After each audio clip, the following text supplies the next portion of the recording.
All right, stand by. 10 seconds. Ready, camera, Count. Ready, camera, And record. 2, 1. Roll for record. Have the Koch brothers pick Scott Walker over the other GOP candidates in the field. I'm John Phillips, and this is The Rundown. The New York Times reports that at a fundraising event in Manhattan on Monday, David Koch joked that when the primaries are over and Scott Walker gets the nomination, he and his brother are going to support him. Just a short time later, Charles Koch seemed to dispute that, saying to USA Today that they haven't made their choice and they like the looks of no less than 5 different candidates, including Wisconsin Governor Scott Walker, former Florida Governor Jeb Bush, Senator Marco Rubio, also of Florida, Senator Rand Paul of Kentucky, and Senator Ted Cruz of Texas. Politico further reports that the Kochs will audition Jeb Bush, implying that while he may be the frontrunner in a number of polls, he's going to have to work very hard to win them over. But the Koch brothers' support doesn't come without a cost. They've been wildly attacked in the media as cartoonish villains, evil, rich Republicans trying to buy an election. Social conservatives also disagree with the Kochs on a number of hot-button issues, and that could hurt the candidate with the right. Who will get the Koch brothers' support, and how much will it help or hurt that candidate? To explore this question and much, much more, we'll check in with Scott Ott, PJTV contributor from his home studio in Dallas, Texas. And here in studio, stand-up comic and PJTV contributor Stephen Kruiser. You know, Kruiser, the Koch brothers have been picking the Democratic nominee for years. They're just called the Kennedys, and it's spelled differently.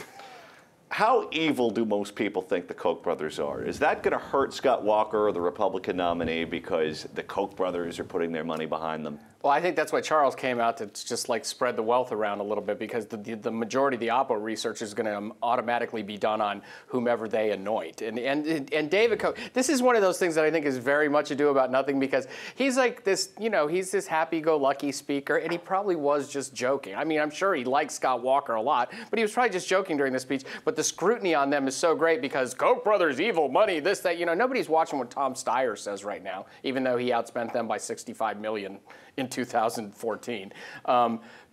So yeah, I think it's probably a lot to do about nothing, but that's why Charles Koch came out immediately after that, because if you get the Koch brothers, you know, anointing, right, everybody is going to, the media is going to go ape on you, and the Oppo research is going to go ape on you right away. You know, Scott, when some CEO goes on CNBC and makes a joke, sometimes the stock market goes haywire. Is that what happened here? He just made a joke, and now all of a sudden the political market's going haywire?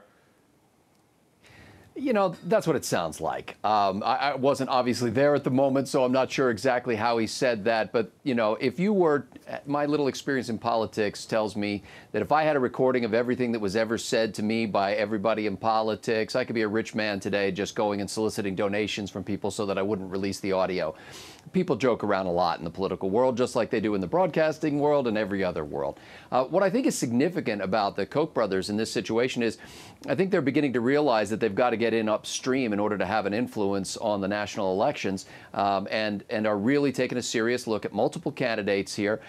In fact, they're doing something that I've thought that the Republican Party should have been doing for years. Instead of trying to narrow the field, the RNC should be committed to making sure that the candidates who wear the jersey, so to speak, of the RNC are legitimate candidates, or not, don't have ethical and legal problems and stuff like that. And then I think that the RNC should publicly say, look, here's 9 people who are all legitimate candidates for president of the United States, and let the voters sort them out.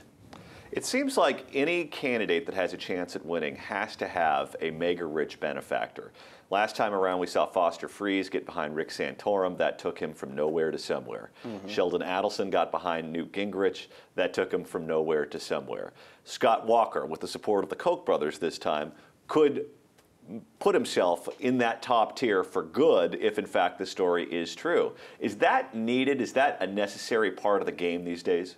I think for Republicans it is, because you're always battling, you know, the big union money all the time that they you know, the Democratic nominee presumptively gets in every election. You know, so we've forever been fighting that upstream, and it's nice that we've got some people who have decided to be full-time players like this and throw some money behind things. It would be nice, though, if at the end of this, whoever the Koch brothers liked, and if that's who was nominated, then Foster would cut a check over there, Adelson would cut a check. That would be very nice if everybody got together and really started flipping some checkbooks open for the eventual nominee. Well, and I think that's an important point, the timeline here, because Scott Ott, if we have these billionaires all picking different candidates and they take this money and they go to war with one another, that's going to hurt the eventual nominee in the general election. If these guys just said, you know what, we're gonna take a step back here. We're gonna wait. We're gonna let this thing play out, and then we're gonna see where we could put our money. I think that would be a better investment, not only for them but for the party. Your thoughts on that, Scott?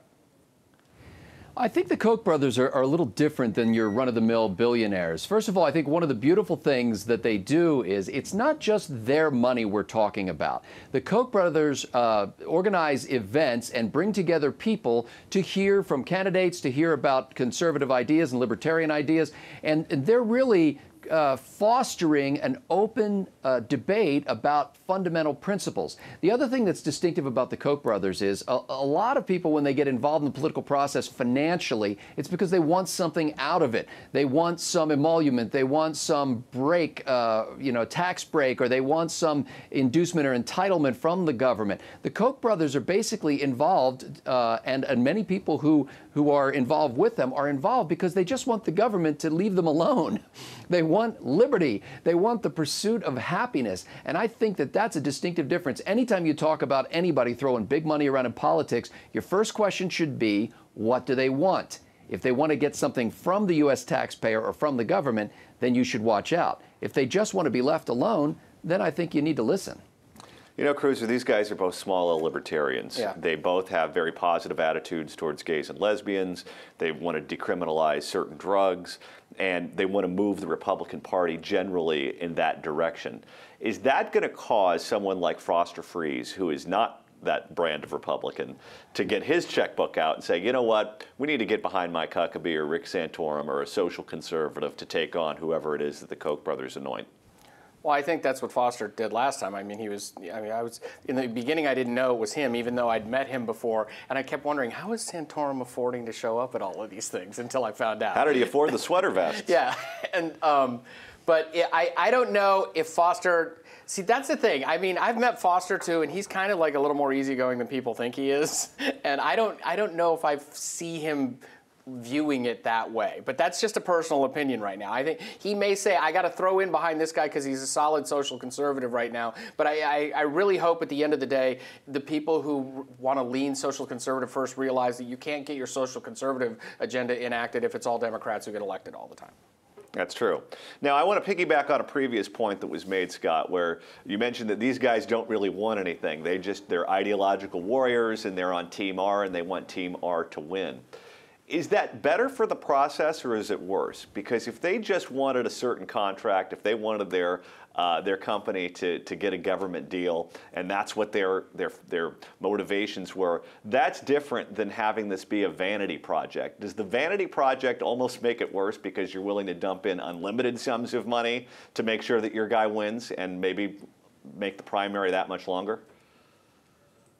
I don't think it's a vanity project. I don't think it's something where they want to be able to strut around and brag that they helped some guy get elected. I think they really believe in the values espoused by our framers and founders. I think they really believe that the Constitution is a charter of enumerated powers of limited government, and I think they want to advance that cause, and I don't see anything wrong with that. And once again, keep in mind, these guys are running events where literally over the course of a year, thousands of people will come out and get to hear about constitutional ideas. They'll get to meet the candidates. And so when it's not like the Koch brothers sit atop this giant mountain of cash and decide which way they're going to throw it. They're creating a marketplace where people can get legitimate information and decide on pricing, if you want to keep that marketplace analogy going, and they decide how to value these candidates. I think this is let me an rephrase that invaluable question, service that, Scott. frankly, the party should have been doing.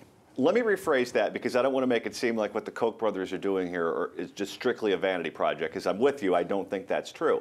But billionaires are competitive. Billionaires like the game. They don't work because they have to pay the rent. They have enough money to pay the rent for their lifetime and many other lifetimes. But when you have these guys all picking their candidates and getting behind their candidates, if you have, again, Foster Friess with the Santorum and Rochelle Nadelson with someone else, they're competitive with one another. And my worry is that competition between the billionaires could produce a very long process that gets nasty and lasts forever. Well, I mean, that could happen wherever the source of money is. And I don't think it's necessarily like NFL team owners, you know, who are shaking hands behind the scenes and going to the same cocktail parties and then acting like they're mortal enemies in public. I really don't think that that's what's going on. I think most of these guys, just whether they have a lot of money or a little bit of money, the people who get their money into the process generally want something. And you got to ask, what do they want? If the guy says, hey, I want the United States to ban gay marriage on a federal level, well, then you know what the guy wants. If the guy is saying, what I want is to be left alone, I want a smaller role for government, I want a much more limited federal government, push that down to the states and local governments, I mean, that's a legitimate thing to get behind. I am not concerned about the competition. The competition can be good as long as it's a legitimate process. Kruiser? One thing I'd like to point out about the Koch brothers, too, is they've invested heavily in organizations that are more focused on small government, and they've trained activists, which is something we've sorely needed on this side for the longest time. And they've done, and I mean extensive training. I've been out on these junkets with them. I've been out on these bus tours where we go to different cities, and you give a little speech to get everybody hooked, and then you bring them inside and you teach them how to phone bank. You teach them the nuts and bolts of politics, and you have them work on scripts, and they've been doing that heavily for years, and that's why I think that they're more invested in the long-term health of the country than just, you know, here, we're going to give you some money now, we want you to dance for us. And they've never been caught doing the sleazy things that a lot of the left-wing benefactors do. People like Warren Buffett, who, despite the fact that they have billions of dollars, puts in bailout money for some of his companies in a California water bond for a state that's broke, that's cutting services and raising taxes. He's trying to milk money out of them in a water bond. St. Warren of Buffett, too. Nobody gets a freer pass from the press than Buffett. No. All right, that's all the time we have for today, but now it's your turn. Who do you think the Koch should support? Tell us what you think in the comments section below. I'm John Phillips. Thanks so much for watching The Rundown.